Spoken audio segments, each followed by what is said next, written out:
যোৰহাটৰ এখন বিদ্যালয়ৰ শ্ৰেণীকোঠাৰ পৰিৱৰ্তে দেখিবলৈ পোৱা গ'ল বোকা মাটি খচকি পথাৰত ভূঁই ৰোৱা। আৰু এয়া হৈছে যোৰহাটৰ এখন আগশাৰী শিক্ষানুষ্ঠান চিনামৰা জাতীয় বিদ্যালয়ৰ এটা ব্যক্তিক্ৰমী পদক্ষেপ। আজি আহাৰ মাহৰ ২৬ তাৰিখ। প্ৰখৰ ৰ'দকো নেওচি বিদ্যালয়ৰ ছাত্ৰ ছাত্ৰীয়ে হাঁহি আনন্দৰ মাজতে পথাৰত নামি গুজিলে সোণগুটি সেউজীয়া ব্ৰিজ, অৰ্থাৎ আজি হ'ল ভূঁই ৰোৱা কাৰ্যত ব্যস্ত হৈ পৰিছে সকলো বিদ্যালয়ৰ ছাত্ৰ ছাত্ৰী, শিক্ষক শিক্ষয়িত্ৰী।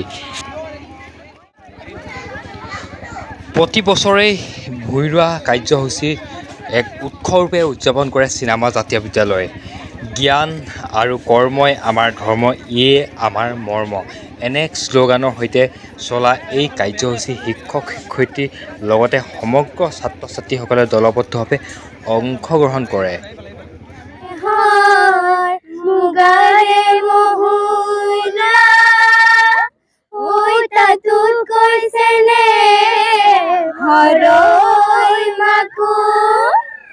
তাতুত কৈছে নেহৰ বহাগৰ বিহু তিয়ৈ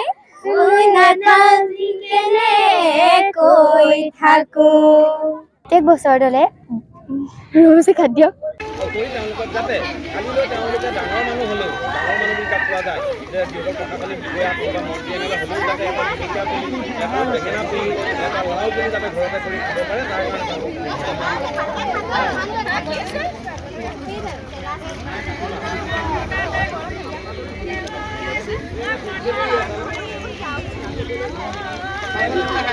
প্ৰতি বছৰৰ দৰে এই বছৰো আহাৰ মাহত আমি ভূঁই ৰোৱা কাৰ্যসূচী পালন কৰিছোঁ। ৰং ধেমালি হাঁহি মাতেৰে আমি আজি এই দিনটো খুব আনন্দেৰে উপভোগ কৰিছোঁ। খুব ভাল লাগিছে, ধন্যবাদ। আমি সকলো ছাত্ৰ ছাত্ৰী ওলাই আহিছোঁ, বৰ ভাল লাগিছে, বহুত ভাল লাগিছে। মই যোৱা ২ বছৰ ধৰি ইয়াত নভূঁই ৰুই আহিছোঁ, যথেষ্ট ভাল লাগিছে। আৰু মই কৈছোঁৱে আমাৰ বিদ্যালয়খন যথেষ্ট ব্যতিক্ৰম। ইয়াত অকল নভূঁইয়ে নহয়, ইয়াত ধানো কাটো, আমি নও খাওঁ তৃপ্তিৰে এসাঁজ। আৰু ইয়াত মানে কৃষিৰ কাৰ্যসূচী মানে শ্ৰেণীও দিয়া হয়। তাৰ উপৰিও জন্মদিনত প্ৰত্যেক বছৰে একোটাকৈ গছপুলি দিয়া হয়। মানে আমাক যে গছ আমাৰ প্ৰাণ, সেইটো মানে আমাক উপলব্ধি কৰোৱা হৈছে আৰু যথেষ্ট ভাল লাগিছে। আৰু বিদ্যালয়খনক মই যথেষ্ট ধন্যবাদ দিছোঁ।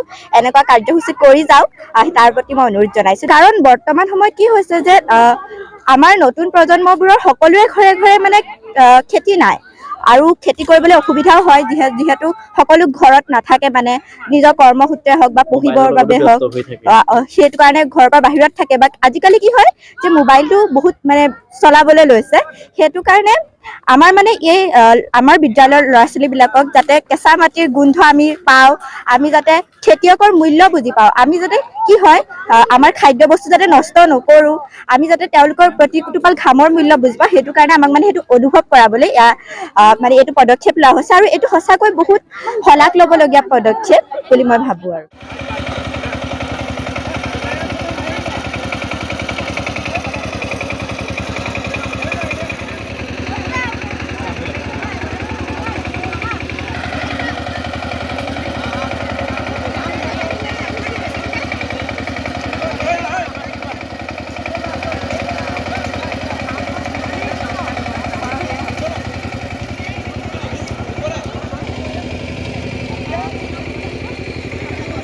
কৰ্মৰ লগত ছাত্ৰ ছাত্ৰীসকলক যুক্ত কৰি আহিছে। সেইকাৰণে আমাৰ শ্লোগানেই হ'ল জ্ঞান আৰু কৰ্মই আমাৰ ধৰ্ম, ইয়ে আমাৰ মৰ্ম।